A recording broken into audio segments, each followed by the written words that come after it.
இன்றைய ராசி பலன். மேஷ ராசி முயற்சிகளில் வேகம் காட்டும் நாள், எதிர்பாராத வாய்ப்புகள் தேடி வரும். ரிஷப ராசி மனதில் நிம்மதி தரும் நாள், குடும்பத்தில் மகிழ்ச்சி நிறைந்திருக்கும். மிதுன ராசி பணிகளில் கூடுதல் கவனம் தேவை, ஒரு நேரத்தில் ஒரு வேலையை செய்வது நல்லது. கடக ராசி உங்கள் திறமை பகீர் என்று வெளிப்படும், உத்தியோகத்தில் நல்ல அங்கீகாரம் கிடைக்கும். சிம்ம ராசி நீண்ட நாள் இழுபறியான காரியங்கள் இன்று வெற்றிகரமாக முடியும், அதிகார பதவிகள் தேடி வரும். கன்னி ராசி பல வழிகளில் லாபம் வரும், நண்பர்களின் உதவி கிடைக்கும். துலாம் ராசி தொழிலில் முன்னேற்றம் காணப்படும், புதிய மனிதர்களின் அறிமுகம் உண்டாகும். விருச்சக ராசி இன்று சந்திராஷ்டமம் என்றால் சற்று கவனமாக இருக்க வேண்டும், காரிய சித்தி உண்டாகும். தனுசு ராசி பொருளாதார சிக்கல் நீங்கும், தூரதேர பயணங்களுக்கு நல்ல ஒரு லாபம் கிடைக்கும்.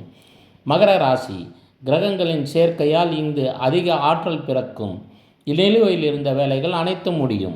கும்பராசி செலவுகளில் கவனம் தேவை, வரவு இருந்தாலும் பட்ஜெட் போட்டு செலவு செய்ய வேண்டும். மீன ராசி ஆன்மீக ரீதியான ஈடுபாடுகள் அதிகரிக்கும், உடன் பிறந்தவர்களுடன் மகிழ்ச்சியாக பேசி மகிழ்வீர்கள். நம்ம சேனலில் பிப்ரவரி மாத ராசி பலன் வந்தாச்சுங்க. எல்லா நேயர்களும் வந்து பார்த்து பயனடையணும். லாங் வீடியோஸ் வந்தாச்சு, 12 நிமிட வீடியோவும் இருக்குது, ஷார்ட்ஸும் இருக்குது. சேனலை உடனே சப்ஸ்கிரைப் பண்ணி வந்து பாருங்கள். நன்றி, வணக்கம்.